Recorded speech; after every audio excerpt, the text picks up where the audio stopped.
Welcome to The Real Questions, a program that features facts, opinions, and debates on current development issues affecting Europe, Africa, and Asia. Today we have Dr. Vic Benyena, an organizational psychologist and labor market researcher. Dr. Vic Benyena, welcome to The Real Questions. Thank you. Some experts believe that despite the progress made by Africa and Asia, there is still a lot more left to be done to improve the current state of teaching and general formation of university students. Well, first of all, I have to say the universities in Asia and Africa have made a huge efforts in the past 20 years. However, compared to the European institutions and North American institutions, there's still a lot more to be achieved in this field of teaching and learning, and perhaps the formation of university students, particularly undergrad and postgraduate students. If you look at the universities in Africa and the universities in Asia, there's a huge amount of differences, but also a huge amount of similarities across all countries in both continents. For the purposes of my discussion, I think it's better to look at Asia as Southeast Asia, looking at countries such as Philippines, Vietnam, Thailand, Hong Kong, perhaps to some extent South Korea, which is not necessarily in Southeast Asia, but has a lot of opportunity for countries in Southeast Asia to emulate. So what are the differences? Well, in Southeast Asia, you see that a lot more effort is made by parents in the education of their kids. So I can look at this in terms of a kind of a trial engagement. The parents, the student, and then the professors in the universities. In Africa, you don't see, this level of interaction or engagement. So that's one huge area of difference. In terms of similarity, most countries in Africa have a GDP of less than 100 billion. If you look at the GDP of Nigeria, for example, it's about 400 billion. The GDP of Ghana is about 70 billion. But once you move to Southeast Asia, you start seeing huge numbers of GDP. And so to some extent, I can say that GDPs correlate with the educational achievement. A great example is in Singapore. Singapore has made huge success to the extent that the Singaporean universities have even gone ahead of universities in North America and Europe to some extent. The National University of Singapore has made huge successes over the past decade. And that's purely because the government leadership in Singapore has realized that a lot has to be done in the way of teaching the students. And I think one of the strategies that they put in place not too long ago was teach less and learn more. Whereas in Africa, you probably see the reverse. So these are issues that policymakers in both continents have to take on board. I am appalled to some extent that the universities in Africa in particular have not been featured that much in the global scene. For example, the advertisement for hires in universities is exclusively done within the continent of Africa. Whereas in Southeast Asia, Singapore, Malaysia, Hong Kong, Vietnam, they advertise for the whole world. If you look at Times Higher Education, you find that Botswana, Egypt, South Africa, occasionally you find countries like Nigeria and Ghana advertising in Times Higher Education or jobs.ac.uk.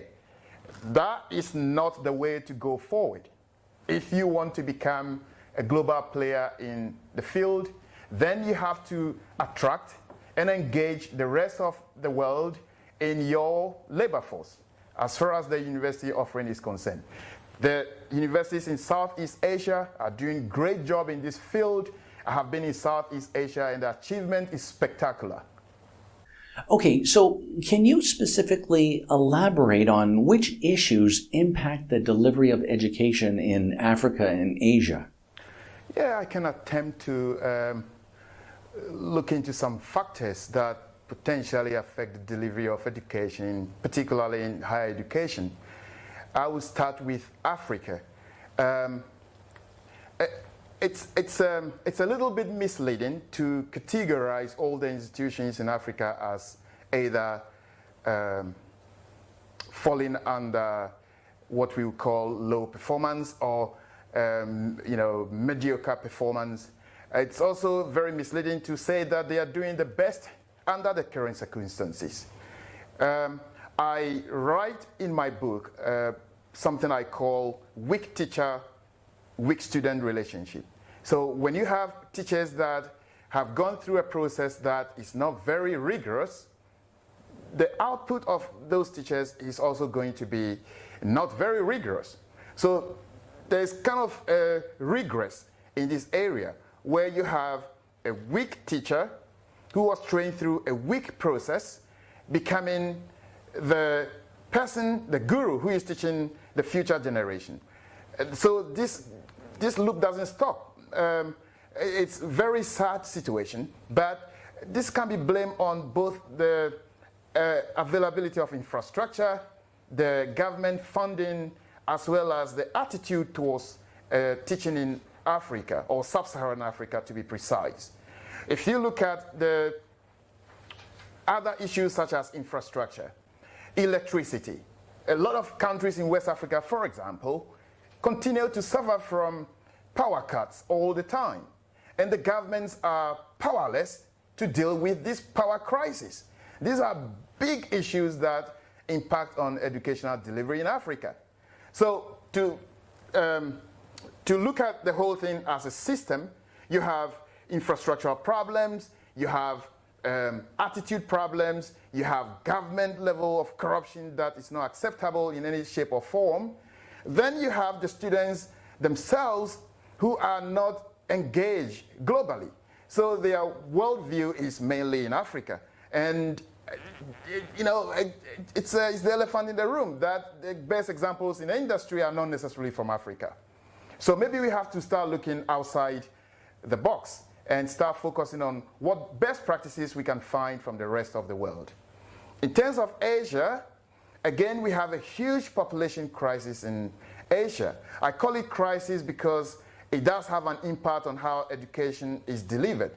So if you look at Vietnam, for example, with a population of approximately 100 million, then it's going to be extremely difficult for the government to provide the appropriate infrastructure to deal with proportionate education for all the population. So there is an issue there. Singapore doesn't have a population problem. They have a population of about 6 million, so that's okay. And therefore, the reason why Singapore perhaps is making huge strides. But then if you look at countries such as Cambodia, Thailand, Philippines in particular, also a population of about 100 million, and a very unique country with several islands, you can have issues with delivery. You can have issues with educational performance. But still, Philippines has made huge achievements. Filipinos are all over the world in all sorts of industries, tourism and hospitality, education, healthcare. But we find much less amount of Africans in the global labor force. And this is something that I would wish that changes over the next few decades. What about the demand side issues relating to university graduates? Are there potential issues in this area? To a large extent, yes. Traditional economics teaches us that in the goods market or in the product market, the demand side comes from the household, it comes from the consumers. Whereas in the labor market, the reverse happens. In the labor market, you find that the demand side comes from the industry. The companies, the firms, the organizations are the ones that demand your labor. So the generation that we are training right now in our various institutions we have to be sure that they are competitive in the labor force. And I'm talking globally, not just within the context of Africa or within the context of Asia. I'm talking about, would the companies in Germany, United Kingdom, Canada, United States, Mexico, will they be willing to employ the labor force from Asia, perhaps Southeast Asia, and Africa, south of the Sahara? And the answer is yes and no. In terms of the IT industry, you find that in Silicon Valley, a lot of Indians are there. Engineers are all over the United States. They are in Canada. How many engineers from Africa, or how many IT experts from Africa are in the labor market globally? That's an answer I don't know, but that's something we have to start thinking about. If you look at, again, STEM, science, technology, science, technology, what was the E? I can't remember. And mathematics, engineering and mathematics, yes. Engineering and mathematics. The Singaporeans, the Indians, the Malaysians, the Hong Kongese, the Vietnamese, followed in that order. They are making great efforts in this area. So maybe it's important that in Africa, south of the Sahara, the government puts in strategies that allow the institutions to provide this STEM graduates so that they can be much more competitive. Because that's how the world is going to be in the next 20, 30 years. We will move away from human labor, and we will be dealing more with artificial intelligence. And artificial intelligence doesn't come from the social sciences. It does not come from history, doesn't come from sociology, it doesn't come from anthropology, it doesn't come from archaeology.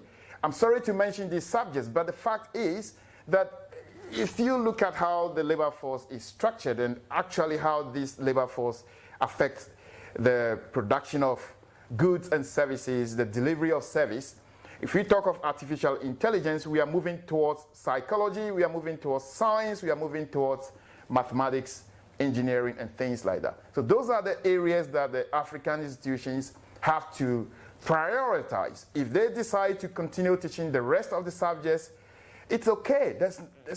My idea is not to get rid of all the subjects that I've mentioned a few seconds ago. My idea is to increase the number of students going to STEM more than anything else, because then that will increase our productive capacity, it will increase our awareness as far as the rest of the world is concerned, and potentially increase the GDP in Southeast Asia as well as the South, countries south of the Sahara Desert. So those are my takes on this particular question. Obviously, you have worked in different parts of Asia and the UK. So what are the lessons that you have learned across different parts of the world that can help in transforming the current offerings in tertiary education? Well, that is not an easy question, because the educational policies of each and every country is informed by government policy. So these differences that we can see in Europe, Asia, and certainly Middle East are very different from each other. In United Kingdom, the emphasis is on research-informed teaching. So the professors are meant to do research in the area of their expertise and then use this knowledge to inform their teaching. We see a lot less research coming from the African continent, although I have to congratulate my colleagues in Africa for working under very difficult situations to produce the level of research that they produce in peer-reviewed journals. Asia is taking the lead. China produces a huge amount of research. And so you can see that China slowly is catching up with the West, followed by some other countries in Asia. But then Africa still needs to join this wagon. It's very important that the academic freedom that is provided by institutions is utilized in a form that allows professors, academics in all institutions to produce unquestionable research that will help them to teach their students in a much better way. In Europe, business schools are now moving towards online offering. And now, we have the COVID-19 crisis. How are the universities in Africa able to cope? Or how will they cope in the future if the pandemic continues to last longer than it is currently lasting? So these are very difficult questions for professors in all over the world to answer. And also decision makers in universities to find different ways to navigate the terrain of the COVID-19 crisis. But also, it is quite important that the universities in Africa don't continue to think that there is a particular way to do things in Africa, because this seems to be the conversation that I hear sometimes when I speak to people, that this is Africa and things have to be done differently. No, education is education. It doesn't matter where you get it. Unfortunately, some of these people who say these sort of things have also been to Europe. They have studied in Europe, but then they go back to Africa, and the conversation that they have normally is, well, let's do things in an African way. But then how do you teach mathematics in an African way? How do you do science in an African way? And if those things about African culture of educational delivery are the best in the world, why aren't we able to produce a huge amount of inventions? How many things have we invented so far in Africa? How many things have we invented in Asia? To some extent, Southeast Asia. Asia, generally speaking, Japan, Korea are making big achievements. They are achieving great strides in the field of invention, technology, and so on and so forth. The South Koreans have to go to Germany and get the Germans to engage with them in terms of the best practices. This is why the Hyundai car, the Kia cars are now giving you 7 years warranty, something that European car manufacturers cannot even think of offering. So if we say this is the African way, and I'm sorry to be a bit more direct with the African situation, but without this level of shock, without this level of upfront talking and conversation about the subject of education delivery in Africa, we will never see Africa get out of the loop of poverty in the next decades. And that will break my heart. I don't hope and don't think I will be alive to witness this, but then my children will be alive to see this. My children's children will be alive to see the devastation that poor planning, poor policy, and lack of educational achievement is going to unleash on the society of Africa. But in terms of Asia, some of the lessons I have learned include how the parents engage with us as professors, how the children take education seriously. I know there is a downside to this, and if you read the newspapers, a lot of people criticize the Singaporean version of education, that it puts too much pressure on the children. The media also criticizes the South Korean model, that it puts too much pressure. And there has been cases of unfortunate circumstances, casualties, suicidal events in South Korea because the students feel that they were under too much pressure. That isn't the case in Africa. But it's not the question of whether there is too much pressure or whether there is no pressure. There is a third question. And the third question is, what is the best practice out there in the industry of education, and how do we utilize the best practice principles to engage our students in the current century? Okay, let's move on to some of the development issues in Sub-Saharan Africa. Africa has been predicted by economists as the continent that will see growth rates above 6%. Do you agree? Yes, because it's already happening. Lots of countries in Africa are achieving numbers in the region of 6.5, 7, 7.5 in terms of GDP growth. But the same applies to Asian countries. Vietnam is achieving about 7.2.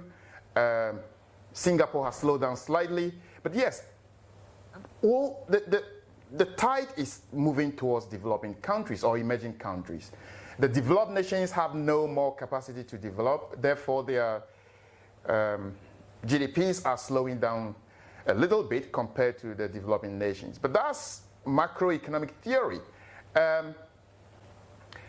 Africa is going to be very successful. But to do that, a lot more has to be done in the area of governance, in the area of attitude, in the area of corporate governance, in the area of cultural realignment. So, although I agree that yes, most countries in Sub-Saharan Africa are going to make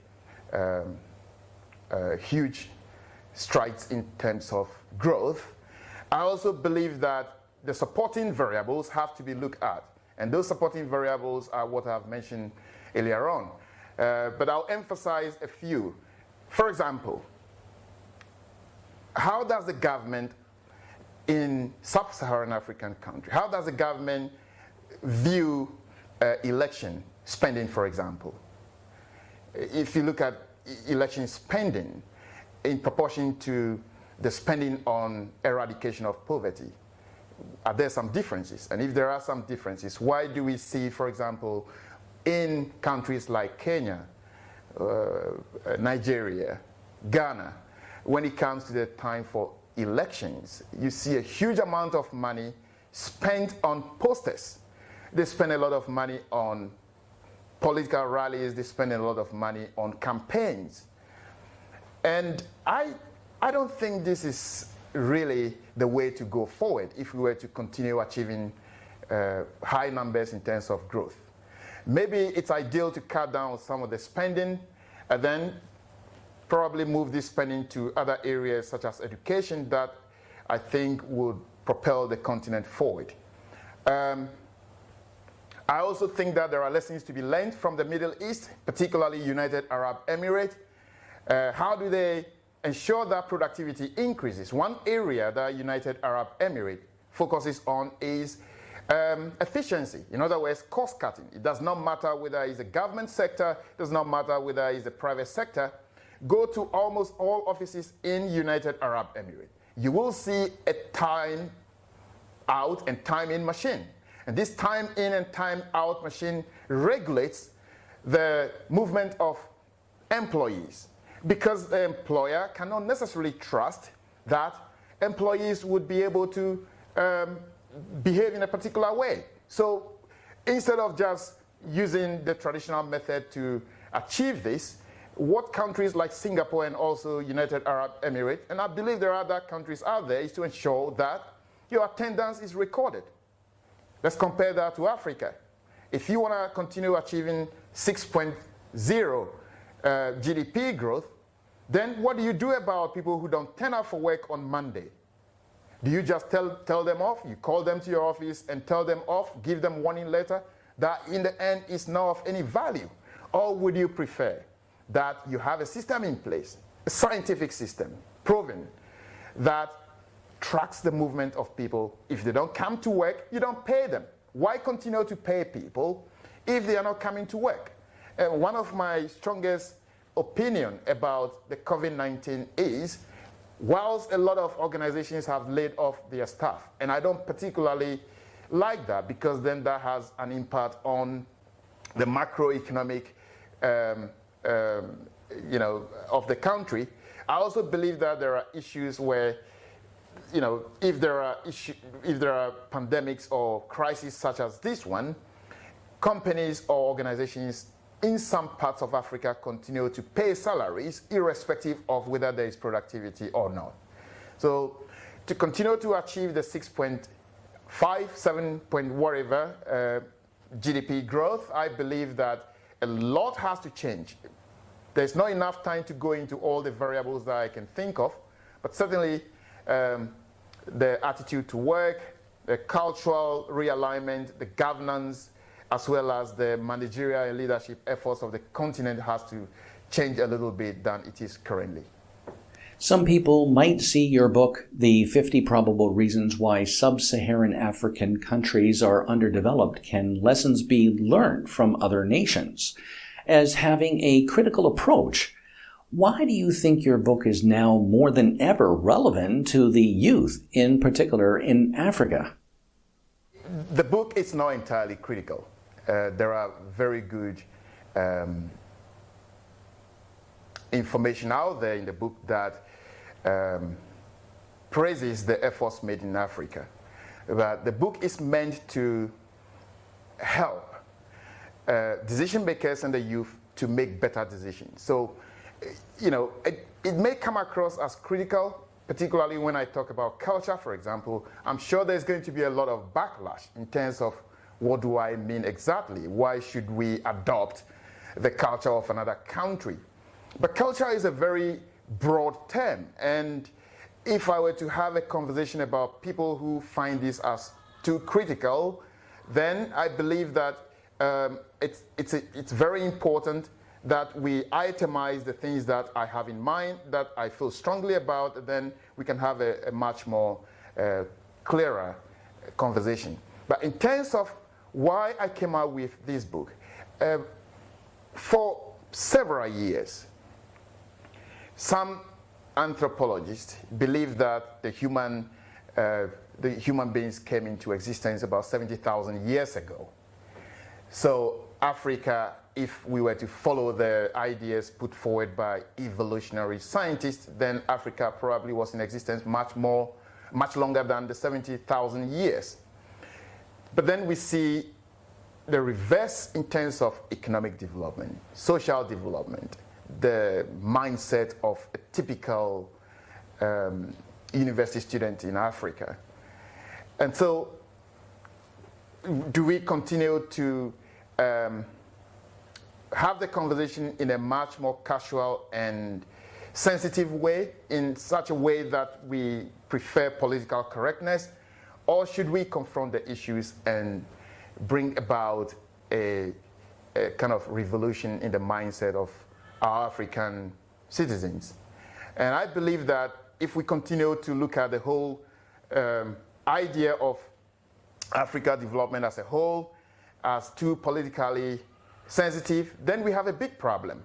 We have a big problem because we are accepting the status quo. And I have not known of any revolution in the world, certainly not the Industrial Revolution, that just sat down and okayed all the status quo and nothing was needed to be changed. I believe that we have to have the difficult conversations. By having those difficult conversations that I have chronicled in the 50 Probable Reasons Why Sub-Saharan Africa Countries Are Underdeveloped, then we can have some shock in the mindset of the people. Then we can ensure that things get improved a little bit. So I don't agree that it's too critical. I believe that there is a lot of value in the book, particularly for the youth. And I believe that by reading this book, and I'm not trying to kind of patronize the book in any shape or form, but I believe that if you look at attitude management, for example, if you look at lean governance, which I think it's not something that is covered in most management books, I think those things will help the continent to move forward from the current position. You have talked about lean governance and resource management as having impact on development. Can you throw more light on these factors? Yeah, I actually borrowed the idea of lean governance from lean management, which is a system that has been used by the Japanese production system for several years. And this is why the Japanese cars are the best in the world, to some extent. The Toyota, the Lexus, the Nissans, the Lexuses don't break down, they last forever because they apply the lean system. The lean system is ensuring that your production benefits from efficiency in the sense that there is less waste, there is more productivity, and there is also the timely delivery of output. So I borrow the same term into governance, and the reason I do this in the book that I've written is because I feel that the number of people in government in some countries that I'm familiar with, particularly in Sub-Saharan Africa, there are just too many people in the government. And if you have a top-heavy situation where the politicians, there are maybe 100 of them in terms of the ministerial position, there are also additional support staff, there are assistant ministers or deputy ministers, as you may call them. And then these ministries also have directors. They also have assistant directors. Then you have a top-heavy situation. And the reason it's a top-heavy situation is because you spend a lot of money as a government paying all these people every month, right?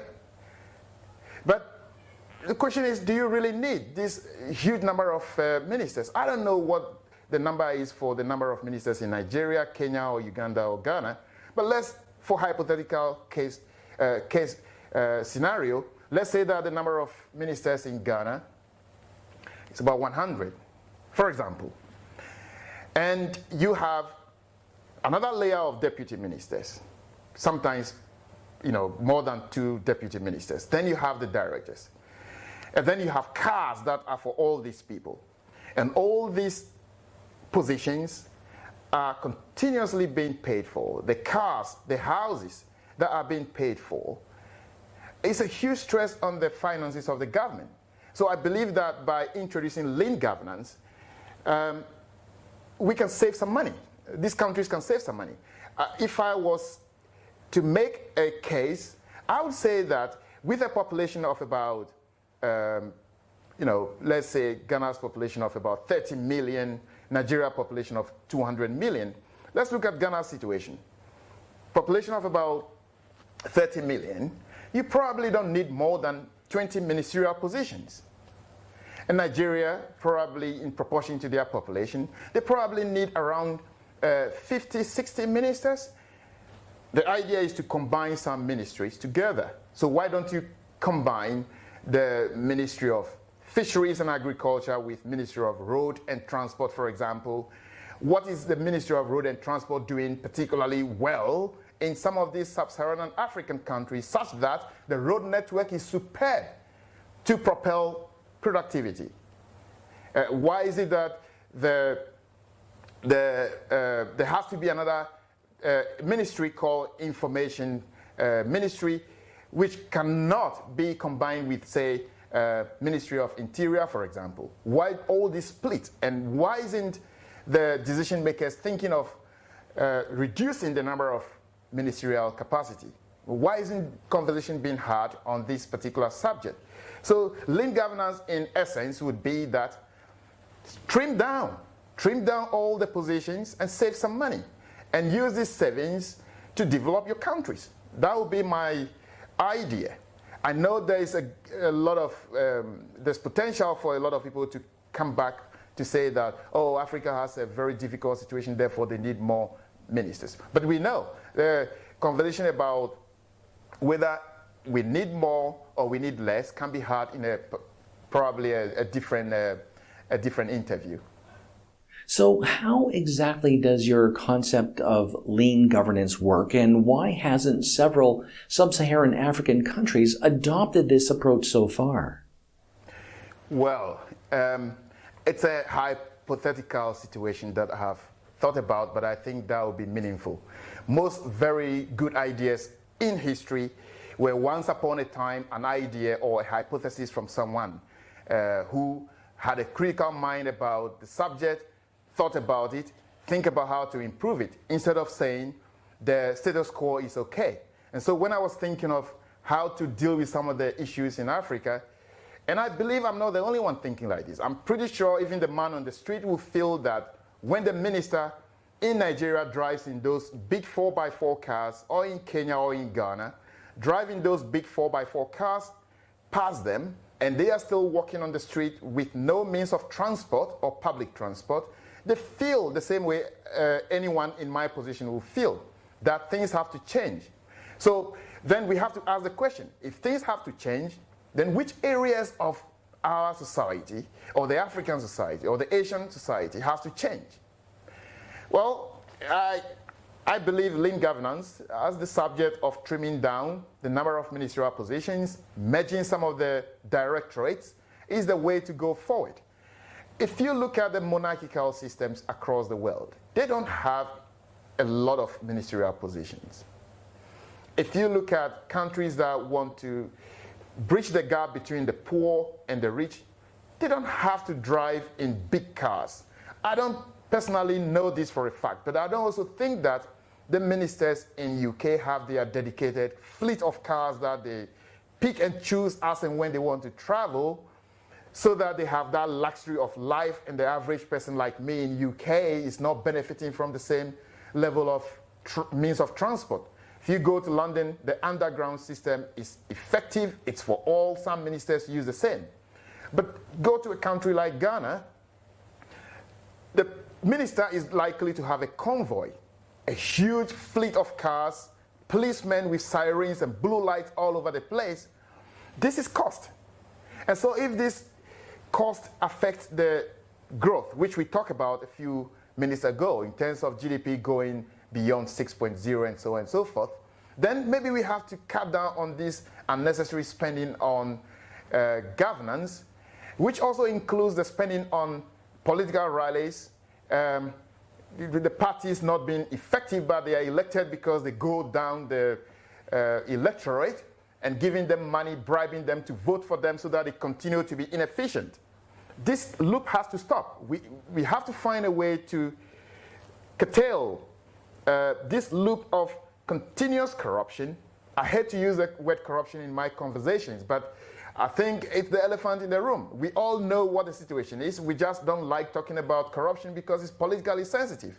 So yes, a lot has to be done in terms of trimming down the cost. And I have given some examples earlier on that Ghana, for example, does not need more than 20 ministerial positions. If that's the case at the moment, then I take back my word. But if that's not the case, then something has to be done by the decision makers to ensure that they follow what is happening in other countries. I'll just make one little point about this lean governance. Those of you who travel to United Arab Emirates, you will find that there is a kind of uniform policy such that even the ministers wear the same, they call it kandora, yeah? And if they are women, they wear abaya, you know, the long white dress. Everyone wears the same. They're trying to bridge the gap between the people who are governing and the people who are being governed. This is one clear evidential, thing you can see when you go to a country like that. But you see the opposite. You immediately can know in Africa who is a minister and who is an ordinary person. So that gap between the people in government and the people who are just ordinary people need to go away as soon as possible. Not necessarily in terms of how people appear on the streets or in front of cameras, but essentially in terms of spending, in terms of government positions, that has to be, be reshaped in one way or the other. Dr. Benyena, you have written on labor market irregularities. What are the key factors impacting on the labor markets in the developing world and the world at large? Yes, the labor market has always suffered from irregularities.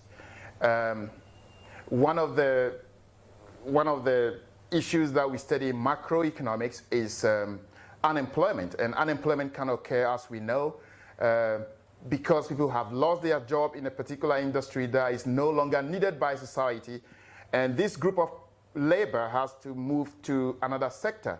This is structural unemployment. So if you don't have skill in one industry, but you have lost your job in this industry, then moving to another industry is going to be a little bit difficult. For example, if you train as a coal miner and there is no more need for coal in your country or in the world, then you become unemployed immediately. And to retrain to become an IT person is going to take perhaps 3-4 years, depending on your existing level of education. So this is one level of irregularity. And with the COVID-19, we're going to see a lot more irregularities in the labor market across the world, but more importantly in the subcontinent of Africa and Southeast Asia, where the educational forms that we've had for the past 10 to 20 years has not prepared students to be versatile. They are not versatile in the sense that they cannot swap from one industry or organization to the other. There are a lot of irregularities in some institutions in Africa such that the teachers, for example, in Sub-Saharan Africa, were not trained as teachers. They were trained as either a science student in, say, a university, University of Legon, Abuja University, or University of Lagos, or Makerere University. They were trained as scientists. But because of irregularity in the labor market, and this irregularity is because there are no jobs for the scientists. The African organizations are not producing cameras. They are not producing TVs. They are not producing cars. And so to train a scientist who goes out into the labor market but finds nothing, the ultimate is to resort to teaching. And so that's a big irregularity. I'm not saying this doesn't happen in other parts of the world. Of course, in the United Kingdom, that might be the case. And I know there was a program in UK called Teach First. And that was to retrain people who have previously been trained as either a science, purely science student. They probably have done BSc in agriculture or BSc in physics, to train them so that they become a teacher. But that's not because the labor market itself is irregular. It is because there was a shortage in the industry of education, and the government of United Kingdom decided to regularize this shortage, so they introduced this policy. But it's the status quo in Africa. It is the way things are done. A lot of university graduates are produced in Nigeria, Togo, Senegal, Ghana, only to realize that there are no jobs. And so why are the universities not changing their policies regarding how to train their university students? Why are we not moving to STEM? I talked about science, technology, engineering, and mathematics earlier on. Why are we not moving towards that faster than we are currently doing? Why will university students go into a university? Because they have no other option. They want to be seen as graduates, but graduates with what skills? What do you have the right attitude to work in Germany if you're coming from Africa? Do you have the right organizational acumen to work in Singapore, Malaysia, South Korea, Japan? Or are you going to resort to the I'm kind of hesitant about talking about it, but that the global market is racist towards Africans.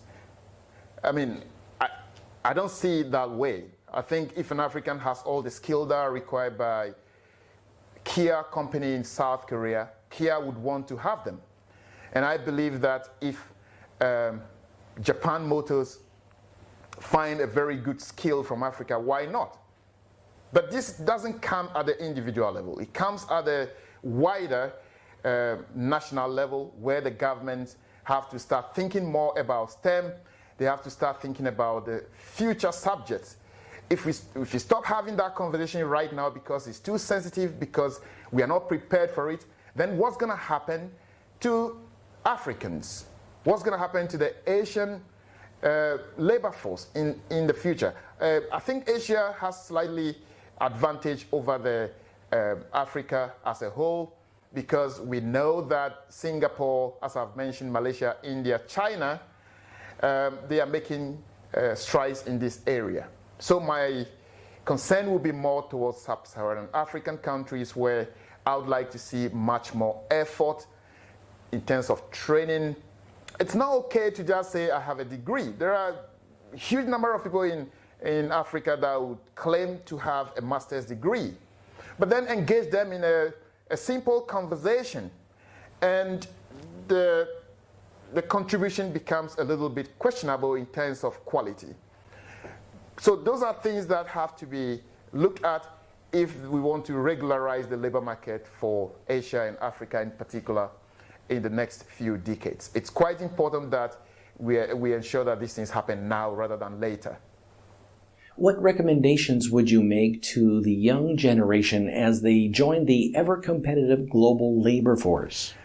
Well, my first recommendation, and again, I think this is a little bit biased towards Africa, but that's where most of the problem is that, first of all, the youth have to be aware that technology is not meant to be used for only social activities, i.e., taking a mobile phone and making a video of yourself and uploading that to YouTube doesn't make you the next Bill Gates. Taking an iPhone or a mobile phone and sitting behind your building or going on the street and making some funny videos is great fun. But in terms of development, in terms of GDP growth, what does that offer us as a society, whether it's in Asia or in Africa? So we have to start looking at the bigger questions. We have to start looking at the bigger things in our life. Celebrity life is affecting a lot of the youth today. They look at Hollywood, they look at Bollywood, they look at Nollywood. All these organizations have created successful people. They have created people that we celebrate today, hence we call them celebrities. But this is a very extraordinary way to look at it, because those people are not many in our society. And if you were to look at the contribution made to GDP in different countries from these celebrities, it's probably not comparable to what we can get from people like Bill Gates, Apple, Samsung, Toyota. Those are things that drive society forward. The big things, moving people from one location to the other.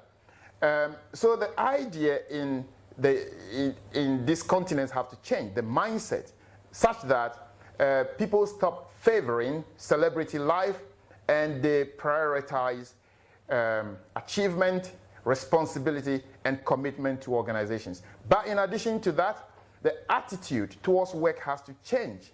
You have to be flexible.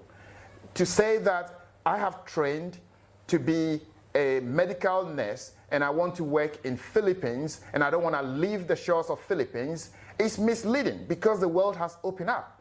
We are now dealing with the global crisis, and I believe doctors and nurses are moving from one continent to the other to solve a global crisis. We cannot deal with seclusion anymore. We cannot deal with isolation. The whole idea that Africa is different and Africa culture is different, therefore some policymakers, some experts in Africa encourage Africans to exhibit certain forms of Africa-centric behavior. It's not going to make any, it's not going to change anything in terms of the joining of the labor force outside of Africa. We have to start thinking about what are the best practices out there in the world. What are the things that citizens of Africa and Asia can do to be much more competitive than they are right now? The world is competitive. If you have a global organization and you call this organization, for example, XYZ company, and you are producing electronic equipment and you are having so many offices around the world, would you prefer a particular labor force, or would you just say, in the name of political correctness, I'm going to recruit everyone? And I've talked about this a few minutes ago, but I'm going to emphasize that again. I think majority of people are encouraged to accept the status quo. So the whole idea that, and I know this is a little bit sensitive, and I know I'm going to get a lot of backlash on this. Think about a situation where people in Africa who want to join the global market believe that it's okay to dress in a particular way as an African. So, for example, to wear an animal print and wear a traditional African shoe and appear for an interview for a global organization. Now, the people interviewing in this global organization have seen different types of human beings from different parts of the world. You don't have to shout to them by what you wear or the way you present yourself as an African for them to want to recruit you. You have to present yourself as someone who is capable, responsible, have the right attitude outside of your culture to be favored by these industries or organizations. So the whole idea of my culture is strong, my culture is good, my culture is African, therefore I want to shout to the whole world that this is my culture. I don't think a lot of countries out there or societies have made gains by exhibiting their cultural artifacts or cultural representation outside of their country in order to achieve anything, except for a few countries like India and China, where the food is very important part of the culture. Therefore, it doesn't matter whether you are in California, Manchester, or Liverpool in the UK, you will still want to buy Indian curry or you want to buy Chinese food. But how many of the Ghanaian or Nigerian or Kenyan food are being sought after in the same proportion as Indian food outside of Kenya, Ghana, or Nigeria? I'll leave that as something that a lot of people will start thinking about when we talk about culture as being of essence in the labor market for the future. Dr. Vic Benyena, thank you very much for your time. Thank you for having me. And that's our program. Thank you for joining us. See you next time.